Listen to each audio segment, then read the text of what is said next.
नमस्कार, मैं मनीष स्वागत करता हूं आपको अपने इस यूट्यूब चैनल पे। दोस्तों, अपन लोग स्टैटिक जीके को देख रहे हैं और हर एक दिन अपन कुछ ही क्वेश्चन करते हैं, लेकिन जो भी क्वेश्चन करते हैं उसको इस तरह से याद करते हैं कि ज़्यादा देर तक या आप कह सकते हैं कभी भूल ना पाएँ। ठीक है, तो स्टैटिक जीके है, ध्यान दीजिएगा। आपके एनटीपीसी हो, बिहार दरोगा हो, लेखपाल हो, कहीं ना कहीं आपको कहीं ना कहीं ये चीज़ें फंसेगी ही। पहला क्वेश्चन की बात करते हैं, रेलवे बोर्ड का गठन किस गवर्नर जनरल के समय हुआ था। देखिए, भारत में रेल चला था, वो अलग प्रश्न होता है कि किस गवर्नर जनरल के समय भारत में रेल चला था, तो डलहौजी के समय चला था। ठीक है, लेकिन अगर रेलवे बोर्ड की बात करें, रेलवे बोर्ड होता है जिसका चेयरमैन साहब का स्टेटमेंट हमेशा आते रहता है, जिससे कि कई सारे न्यूज बन जाते हैं। ठीक है, तो उस बोर्ड का गठन कब हुआ था? 1905 में हुआ था। तो 1905 में आपको पता है कि बंगाल का विभाजन की घोषणा हुई थी। ठीक है, तो उस समय जो आपका ये गवर्नर जनरल था, कौन था? लॉर्ड कर्जन था। ठीक है, तो लॉर्ड कर्जन इस तरह से याद रखेंगे कि रेल में कई जन बैठते हैं, रेल में कई जन बैठते हैं, तो कर्जन इस तरह से याद रखेंगे कि उसी के समय रेलवे बोर्ड की स्थापना हुई थी। ठीक है, अगला क्वेश्चन की ओर बढ़ते हैं। अगला क्वेश्चन कह रहा है, राजीव गांधी खेल रत्न पुरस्कार से सम्मानित प्रथम महिला। अगर बात करें राजीव गांधी खेल रत्न से सम्मानित प्रथम पुरुष, तो कौन थे? विश्वनाथन आनंद। लेकिन अगर महिला की बात करें तो महिला में सर्वप्रथम किसको मिला था? कर्णम मल्लेश्वरी को। अब ये क्या करते थे? भारोत्तोलन करते थे, यानी कि वजन उठाते थे। अब इन्होंने जो ओलंपिक है उसमें प्रथम महिला थी जो इंडिविजुअल लेवल पे स्वर्ण पदक जीती। अब इंडिया की रिस्पेक्ट में सॉरी, स्वर्ण नहीं, कांस्य पदक, यानी कि प्रथम महिला जो पदक जीती। लेकिन अगर कौन सी पदक की बात करें तो कांस्य पदक जीती थी कर्णम मल्लेश्वरी। अब देखिए, ओलंपिक में कोई भी मेडल हो, इवन आपके कांस्य भी हो, तो काफ़ी मायने रखता है।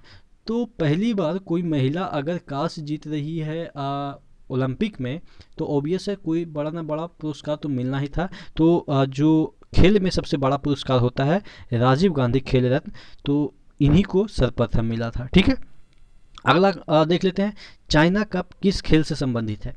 देखिए, चाइना में ऐसा बोला जाता है कि वहाँ जो छोटे मोटे बच्चे होते हैं 5-6 बरस या 4 बरस, तभी से उनको ओलंपिक के लिए ट्रेंड किया जाता है। यानी कि उनकी बॉडी को इतना टॉर्चर किया जाता है कि वो ओलंपिक में मेडल जीत पाएँ।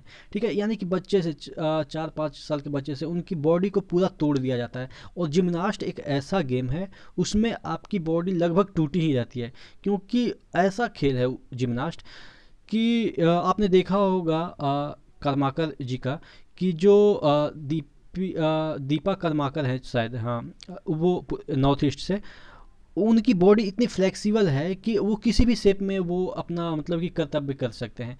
तो उसके लिए एकदम से जो बॉडी है वो टूट जाता है। अब चाइना में बच्चों को बॉडी इस वजह से तोड़ दिया जाता है कि ताकि वो जिम्नास्ट हो या बहुत सारे ऐसे गेम हो जिसमें कि बॉडी का फ्लेक्सिबिलिटी ज़्यादा रिक्वायरमेंट होती है। तो इस वजह से हम याद करेंगे कि चाइना, जो नाम से ही पता चला है कि चाइना, तो चाइना जो कप है वो जिम्नास्ट से है। जिम्नास्ट में बॉडी टूट जाती है और चाइना वाले जो अथॉरिटी होते हैं, अधिकारी होते हैं, वो बच्चों को मार मार के उनकी बॉडी तोड़ देते हैं। इस तरह से हम याद कर सकते हैं। अक्सर आप टीवी वगैरह में भी देखते होंगे कि वहाँ के बच्चे को किस तरह से टॉर्चर किया जाता है शुरू से ही ट्रेन करने के नाम पे। ठीक है, अगला क्वेश्चन की ओर बढ़ते हैं।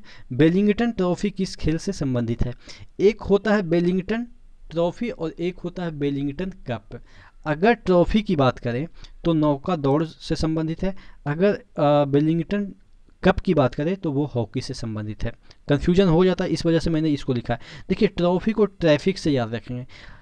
नौका नौका अगर जा रहा है तो ऑब्वियस है कि वहाँ पे ट्रैफिक नहीं होगी। नौका अगर जाती है तो ट्रैफिक वगैरह बहुत कम होती है। अगर आप बस से जा रहे हैं तो ट्रैफिक बहुत होगी, लेकिन अगर नौका से जाएंगे यानी कि नाव से जाएंगे तो ट्रैफिक काफ़ी कम होगी। तो नौका जो दौड़ है वो आपके बेलिंगटन ट्रॉफी से संबंधित है। और आपके हॉकी से कौन सा संबंधित है? Wellington cup. ठीक है, एक याद हो जाएगा तो ऑब्वियस है दूसरा याद नहीं हो जाएगा। तो बेलिंगटन ट्रॉफी की बात करें तो ट्रैफिक से याद रखेंगे। ट्रैफिक नौका में नहीं होती है, ठीक है, नाव में नहीं होती है। लेकिन अगर हम कप की बात करें तो हॉकी से संबंधित है। ठीक है, इंटरपोल जिसकी स्थापना 1923 में हुई थी। इंटरपोल एक, इसको क्या कहते हैं? अंतर्राष्ट्रीय पुलिस, यानी कि जो पुलिस स्टेशन होता है ना, हर एक कस्बे में या हर एक ज़िले में होते हैं बहुत सारे पुलिस स्टेशन, लेकिन अगर पूरे विश्व का पुलिस स्टेशन किसे कहा जाए तो ये कहा जाता है इंटरपोल को। और इंटरपोल का जो स्थापना हुई थी वो 1923 में हुई थी। याद कैसे करेंगे, कोई भी बंदा चाहता है कि फर्स्ट सेकंड थर्ड में इंटर हो जाए, ठीक है, कोई भी गेम हो, ओलंपिक हो या कहीं भी हो, फर्स्ट सेकंड थर्ड में कुछ ना कुछ तो मिलता ही है, बाकी को तो कुछ भी नहीं मिलता है। तो यानी कि इंटरपोल की जो स्थापना हुई वो लास्ट में 3 होगा, ठीक है, लास्ट में 3 होगा, ठीक है, इस तरह से याद रखेंगे। और इसका मुख्यालय की बात करें कि इसका मुख्यालय कहाँ पे है, तो लियोन है। अब याद कैसे करेंगे लियोन को, देखिए इंटरपोल, इंटर कर रहा है पोल, पोल एक क्या होता है, पोल आप जिसको कर सकते हैं खंभा।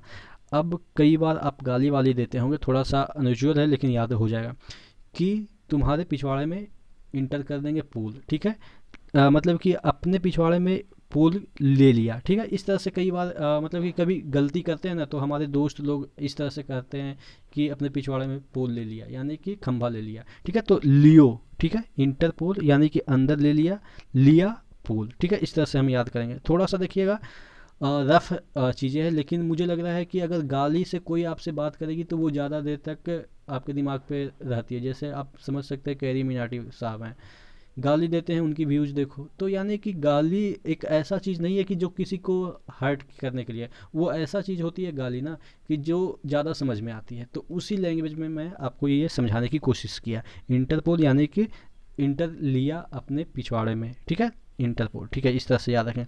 बियाना में किसका मुख्यालय है, देखिए बियाना एक जगह है, एक शहर है यूरोप का। तो उसमें बियाना शहर में कहाँ क्या क्या चीज़ का मुख्यालय है, अंतर्राष्ट्रीय परमाणु एजेंसी का मुख्यालय है, ओपेक का मुख्यालय है। ओपेक जो कि जितने भी पेट्रोलियम या कच्चा तेल उत्पादन करते हैं कंट्री, उसका एक संगठन है ओपेक, ठीक है। इसका अगर फुल फॉर्म पूछे तो आप एक बार सर्च कर लीजिएगा, हालांकि देखिएगा ऑर्गेनाइजेशन ऑफ पेट्रोलियम कुछ ऐसा करके है, आप देख लीजिएगा इसको एक बार, ओपेक का फुल फॉर्म, ठीक है। और तीसरा है जो मुख्यालय है संयुक्त राष्ट्र औद्योगिक विकास संगठन, यानी कि United Nation Industrial Development Organization, ठीक है, इसका फुल फॉर्म है। तो ये तीनों का मुख्यालय बियाना में है। अब याद कैसे करेंगे, देखिए अमेरिका क्या है कि जहाँ पे उसको उद्योग के लिए तेल नहीं मिलता है तो वहाँ पे परमाणु बम छोड़ देता है, जैसे इराक वगैरह। हालांकि परमाणु बम नहीं, छोटे मोटे बम ही छोड़ते हैं, लेकिन इस तरह से याद रखेंगे। इराक हुआ और भी बहुत सारे, लीबिया वगैरह हुआ, यहाँ पे अमेरिका का जो उद्योग है, अगर वो उसके लिए तेल नहीं मिलता है इन सभी देशों में तो वो बम पटक देता है। तो उसी से याद रखेंगे कि उद्योग के लिए तेल न मिलने पे परमाणु बम पटक के वीराना कर दिया, जो जगह है उसको वीराना कर दिया। वीराना से बियाना याद करेंगे उद्योग के लिए, तो यहाँ पे औद्योगिक विकास संगठन है। के लिए तेल न मिलने पे, तो तेल का ये संगठन है। तेल न मिलने पे परमाणु बम से उस जगह को वीराना कर दिया, परमाणु बम यानी कि अंतर्राष्ट्रीय परमाणु एजेंसी। तो इस सेंटेंस से आप ये याद करेंगे कि बियाना किसका किसका मुख्यालय रखता है, ठीक है।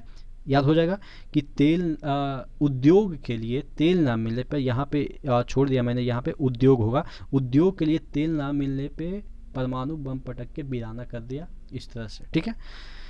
अगला क्वेश्चन की ओर बढ़ते हैं। अकबर का मकबरा कहाँ पे, देखिए अकबर का मकबरा कई बार दिया जाता है आगरा में है, तो कई बार सिकंदरा में दिया जाता है।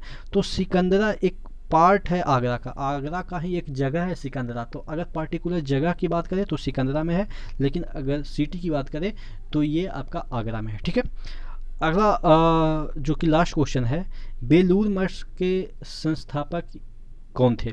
देखिए यहाँ पे कन्फ्यूजन कहाँ पे होती है, एक बेलूर मठ हुआ, एक बेलूर शहर हुआ और एक भेलूर शहर हुआ, ठीक है। 3 तरह के वर्ड आपको कंफ्यूज करेंगे।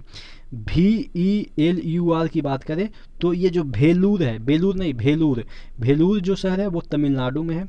और अगर बेलूर शहर की बात करें तो कर्नाटक में है, लेकिन अगर बेलूर मठ की बात करें तो वो कलकत्ता में है, ठीक है। और इसके संस्थापक कौन थे, बेलूर मठ के संस्थापक स्वामी विवेकानंद थे।